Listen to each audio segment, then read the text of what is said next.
Hi అండి. Welcome to story book audio. ఈ కథ మీకు నచ్చినట్లయితే లైక్ చేయండి, షేర్ చేయండి, సబ్స్క్రైబ్ చేయండి. కోపంగా శ్రీజ దగ్గరికి వచ్చింది అంజలి. ఎవరయ్యా అతను? తెలుసుకున్నావా? నీ ముఖం ఎందుకు కోపంగా ఉంది?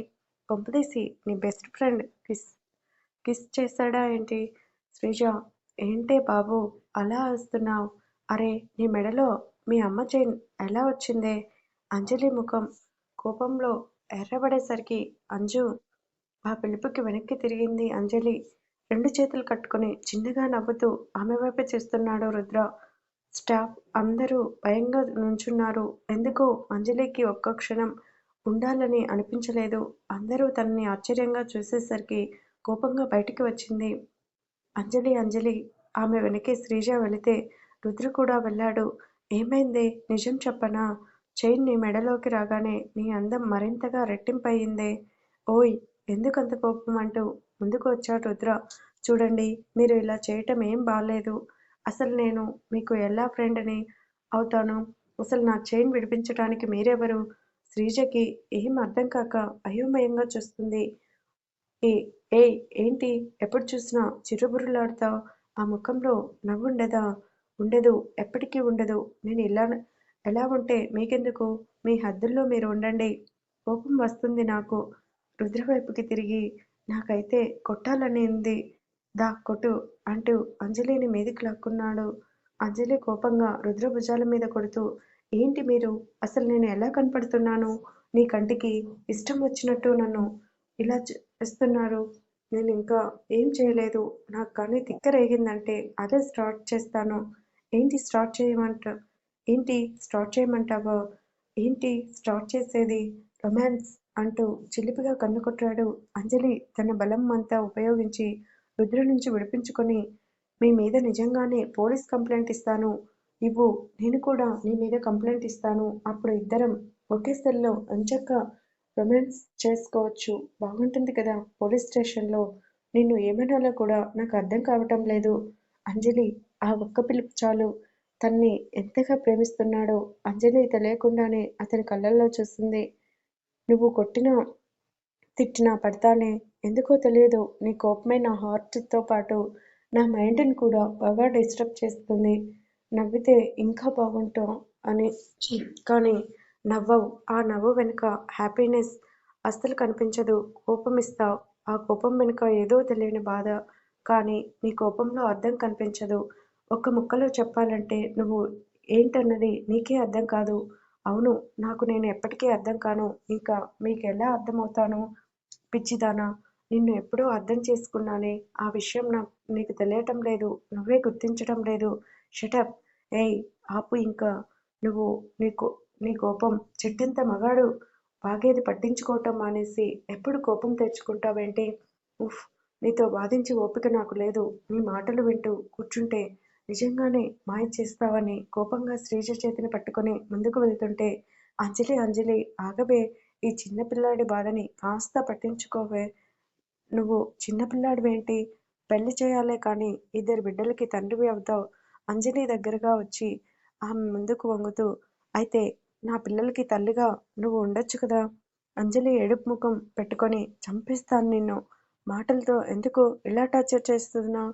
చేతులతో చేయటం లేదు కదే. అంజలి కోపంగా తన మెడలో ఉన్న చైన్ తీసి రుద్ర చేతిలో పెడుతూ ఈ చైన్ మీ దగ్గరే ఉంచండి. ఒకరి డబ్బుతో సోకు చేసుకునే అలవాటు నాకు లేదు. ఈ మంత్ శాలరీ రాగానే మీ దగ్గరికి వచ్చి నా చైన్ నేను తీసుకుంటాను. అప్పటి వరకు ఇది కొంచెం జాగ్రత్తగా ఉంచండి. అంజలి చైన్ తీయటం ఏమాత్రం తనకి నచ్చలేదు. చాలా కోపం వచ్చింది. కానీ అతనేం మాట్లాడలేదు. మా అమ్మ చైన్ అది ప్లీజ్. ఎంతైనా నా భార్యవి కదా. మా అమ్మ చెప్తుంది. ప్రేమించే అమ్మాయి మనసు బాధపెట్టకుండా చూడాలని నిన్ను నేను అలానే చూసుకోవాలి. నిన్ను చూసిన క్షణమే ఫిక్స్ అయ్యాను. కానీ ఇప్పుడే చెప్తున్నాను. కాస్త కోపం పక్కన పెట్టి అమ్మాయిలా నవ్వుతూ ఉండు. అప్పుడప్పుడు నువ్వు నాకు చైన్ తిరిగి ఇవ్వడం నాకు ఏమాత్రం నచ్చలేదు. లేదంటే ఒక్కటి పీకేవాడిని. ఎవరిని? నిన్నే. అంజలి కోపంగా చూసి చెప్పింది 100 సార్లు చెప్తుందేంటి? ఈ పిచ్చిదనుకోవద్దు. దయచేసి నాకు దూరంగా ఉండండి. మీకు మంచిది. నాకు మంచిది. నా చైన్ జాగ్రత్త. బాయ్ అని ముందుకు వెళ్తుంటే వెంటనే అంజలి చేతిని పట్టుకుని విసురుగా మీదికి లాక్కున్నాడు.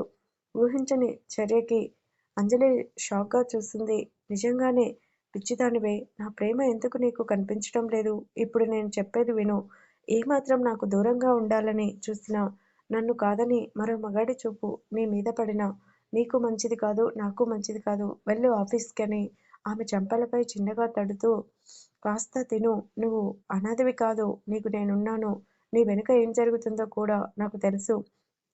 ఆ గౌతమ్ కంపెనీలోనే కాదా నువ్వు వర్క్ చేసేది? వాళ్ళ అబ్బాయి రాజ్ నీకు ప్రపోజ్ చేశాడు కదా! ఎర్లీ మార్నింగ్ పెళ్లి చూపుల వరకు వచ్చారు. అంజలి, శ్రీజ ఇద్దరూ షాక్‌గా చూశారు.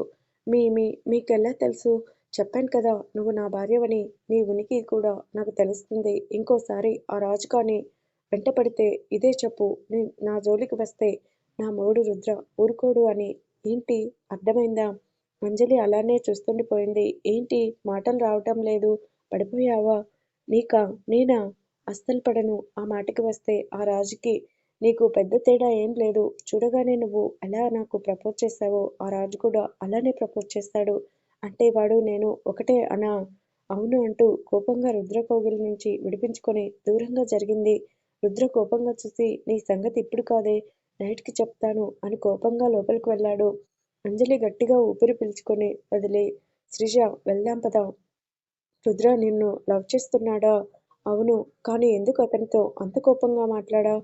మరింకా ఎలా మాట్లాడాలి? చూడగానే పెళ్లి చేసుకుంటాను నేను నీ మొగుడ్నంటే నవ్వుతూ తన ఒడిలో కూర్చొని కబుర్లు చెప్పనా? మరి రాజ్ కూడా నీకు ప్రపోజ్ చేశాడు కదా! అప్పుడు ఎందుకు కోపంగా మాట్లాడలేదు? రాజ్ చెప్పిన తీరుకు, రుద్ర చెప్పిన తీరుకి చాలా తేడా ఉందే. ఏంటే ఏంటో రాజ్ క్లాస్, రుద్ర మాస్. చూశావుగా ఎలా బిహేవ్ చేస్తున్నాడో. పద ఆఫీస్ టైం అవుతుంది అని ఇద్దరూ బయటికి నడిచారు. లంచ్ టైం అవ్వటంతో ల్యాప్టాప్ పక్కన పెట్టాడు రుద్ర. రేయ్ హ్యాండ్ వాష్ చేసుకొనిరా, భోజనం వడ్డిస్తాను అంటూ లోపలికి వచ్చారు శంకర్. మామయ్య నువ్వెందుకు తెచ్చావు లంచ్ బాక్స్? డ్రైవర్ తెచ్చేవాడుగా. ఏ నేను తేకూడదా? ముందు వర్క్ పక్కన పెట్టు. ఇద్దరం కలిసి భోజనం చేద్దాం. ఏమైంది మామయ్య నీ ముఖం అలా ఉంది? ఏం లేదురా. లేదు మామయ్య నీ ముఖం కోపంగా ఉంది. ఏమైంది? ఇంట్లో గొడవ ఏమన్నా జరిగిందా? ఎప్పుడూ ఉండేదే కదా, కొత్తగా గొడవ జరగడానికి ఏముంది?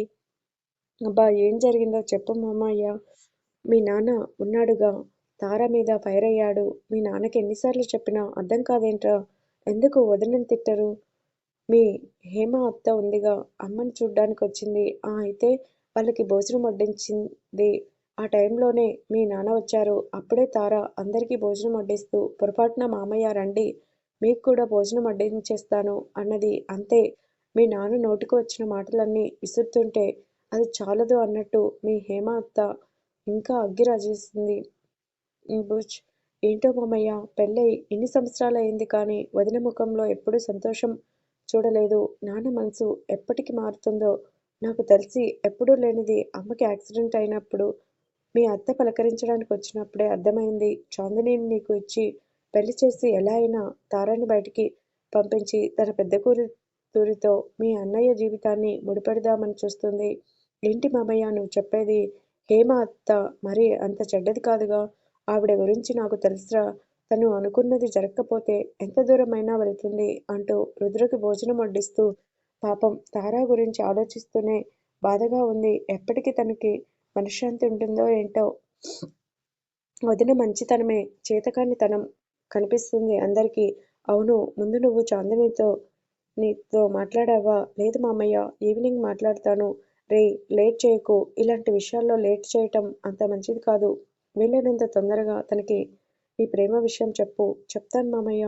కిచెన్ రూమ్ అంతా క్లీన్ చేసి బయటకు వచ్చింది తార. హాల్లో హేమ, చంద్రశేఖర్ ఉండటంతో మౌనంగా తన రూమ్కి వచ్చింది.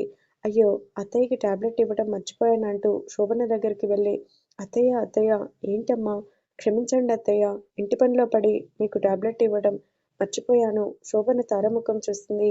ఇంటి పని అంతా చేయటంతో ముఖంలో నీరసం, దానికి తోడు చంద్రశేఖర్ హేమ మాటలకి బాధపడి ఏడవటం వలన రెండు కళ్ళు ఎర్రగా అయిపోయాయి. మామయ్య నిన్ను ఏమన్నా అన్నారా? లేదత్తయ్య, కంట్లో నలిసిపడింది. అందుకే కళ్ళు ఎర్రగా ఉన్నాయి. ముందు మీరు టాబ్లెట్ వేసుకోండి అత్తయ్య. తారా చెప్పండి అత్తయ్య. ఎందుకు వాళ్ళు అన్ని మాటలు అన్నా భరిస్తున్నా? హేమ ఎన్ని మాటలు అందో మామయ్య. హేమ ఎన్ని మాటలు అందో మామయ్య నిన్ను ఎలా అవమానించారో నాకు తెలియదానా? కింద గొడవ అంతా నాకు వినిపించింది. నోరెత్తకుండా ఎన్ని రోజులని మౌనంగా ఉంటావు? మౌనమే పెద్ద ఆయుధం అత్తయ్య. ఏదో ఒకరోజు మామయ్య మనసు మారకుండా ఉంటుందా? రెస్ట్ తీసుకోండి అత్తయ్య. మనం తర్వాత మాట్లాడుకుందాం. శోభన బాధగా చూస్తుండిపోయింది. భోజనం చేయకుండా ఉన్నావేంటే ఊరుకునేది లేదు. ముందు భోజనం చేయి. లేదత్తయ్య, నేను ఇప్పుడే భోజనం చేసి మీ దగ్గరికి వచ్చాను అని శోభనకి దుప్పటి కప్పి ఏసీ ఆన్ చేసి తన రూమ్కి వచ్చింది. అప్పటికి వరకు దాచుకున్న బాధని కన్నీటి రూపంలో బయటపెట్టింది తార. అప్పుడే ఆఫీస్ నుంచి వచ్చిన గగన్ తారా వెంటనే కన్నీరు తుడుచుకొని చెప్పండి ఏమైంది? ఈరోజు టైం కాని టైంలో ఇంటికొచ్చారు. ఈ ముఖమేంటి అలా ఉంది? ఏడ్చావా? చచా లేదండి. మీకు ఎందుకు అలా అనిపిస్తుంది? తారా దగ్గరికి వచ్చి నిజం చెప్పవే. తార నవ్వుతూ నిజంగానే ఏం లేదండి. పదండి మీకు భోజనం వడ్డిస్తాను. అక్క అలానే అంటుంది బావా. ఇప్పటి వరకు మా అమ్మ మామయ్య అక్కని ఎన్ని మాటలు అన్నారు. వాళ్ళు ఉన్నారు నీ కనీసం భోజనం కూడా చేయకుండా రూమ్కి వచ్చి ఏడుస్తుంది. నీకు మళ్ళీ అబద్ధం చెప్తుంది అంటూ భోజనం ప్లేట్ బెడ్ మీద పెట్టింది. ఏంటక్క బావకి కూడా అబద్ధం చెప్తున్నావా? గగన్ కోపంగా తార వైపు చూశాడు. చాందిని ఏంటి నువ్వు? ఏమండి మామయ్య అమ్మ నన్ను ఏం అనలేదు. నేను ఏం ఏడవలేదు. మీరు ముందు భోజనం చేయండి. గగన్ కోపంగా చూశాడు. బావా నువ్వు అక్కకి భోజనం తినిపించు. తను అలానే అంటుంది. ఉదయం నుంచి ఇంట్లో పనివాళ్ళు ఉన్నా కూడా ఏదో పని చేస్తూనే ఉంది. నువ్వైనా కాస్త నాలుగు తగిలించి చెప్పు బావా. కనీసం నీ మాటైనా వింటుంది. కొట్టినా అందంగా నవ్వుతుంది కానీ ఇది మాత్రం మారదంటూ కోపంగా చూశాడు. కొట్టినా వింటం లేదంటే ఇంకా గట్టిగా కొట్టు. అక్క మంచితనం చూస్తుంటే నాకు భయం వేస్తుందని వాటర్ బాటిల్ పక్కన పెట్టి బయటికి వెళ్ళింది. అసలు నాన్న ఎందుకు తిట్టారో అడుగుతాను. కనీసం మనిషిగా కూడా ఆయన కంటికి నువ్వు కనిపించటం లేదా అని కోపంగా గగన్ బయటకు వెళ్తుంటే తార పరుగున డోర్ లాక్ వేసి డోర్కి అడ్డంగా నిలబడి ఏమండి ప్లీజ్ నువ్వు తప్పుకో లేదంటే చంపేస్తాను నిన్ను. నా మాట వినండి. నా మాట కాదని మీరు బయటికి వెళ్ళి మామయ్యని ఎదిరిస్తే నేను చచ్చినంత ఒట్టే. గగన్ కోపంగా కొట్టడానికి చెయ్యి ఎత్తాడు. తార భయంగా గట్టిగా కళ్ళు మూసుకుంది. వెంటనే బాధగా ఆమెని తన గుండెల్లో దాచుకుని అలానే కళ్ళు మూసుకొని ఉండిపోయాడు. ఎందుకు తారా ప్రతిసారి ఇలా నాకు సంకెళ్ళేస్తావ్? ఎప్పుడూ లేనిది మీరు ఇంటి పెద్ద అయినా మామయ్యని ఎదిరిస్తారా? ఆపుతావా? ఏమండి ప్లీజ్ ఇది మనకి ఏమన్నా కొత్తగా? నాకు అలవాటైపోయింది. ఈ టాపిక్ వదిలేయండి. ముందు రండి భోజనం చేద్దురు కానీ. నువ్వెప్పుడూ ఎవరి మాట వినవా? వినను అంటూ అందంగా నవ్వి బెడ్ మీద కూర్చొని గగన్ వైపు చూసింది. గగన్ ఇంకా కోపంగానే ఉన్నాడు. ప్లీజ్ రండి అని బాధగా చూస్తుంది. ఆమెను బాధపెట్టలేక బుద్ధిగా ఆమె పక్కన కూర్చొని తారా చేతిలో ఉన్న ప్లేట్ తీసుకొని దా తిను. ముందు మీరు తినండి. నాకు ఆకలిగా లేదు. నాకు ఇంకా కోపం రప్పించకు. నిజంగానే కొడతాను అంటూ ముద్దుగా కసిరి తారకి భోజనం తినిపించాడు. తారా తింటూ అంతా నాకే పెడుతున్నారు. మీరు తినండి. తింటాను అని ఇద్దరూ కలిసి భోజనం చేశారు. గగన్ హ్యాండ్ వాష్ చేసుకుని ఫోన్ మాట్లాడి రూమ్కు వచ్చాడు. బెడ్ మీద ఆదమర్చి నిద్రపోతుంది తార. గగన్ బాధగా ఆమె వైపు చూసి తనని గుండెలకి హత్తుకొని నుదుటిని గట్టిగా ముద్దు పెట్టుకుని ఎన్నిసార్లు చెప్పినా నా మాట వినదు. ఇంటి పని వంట పని అన్నీ నెత్తిన వేసుకుని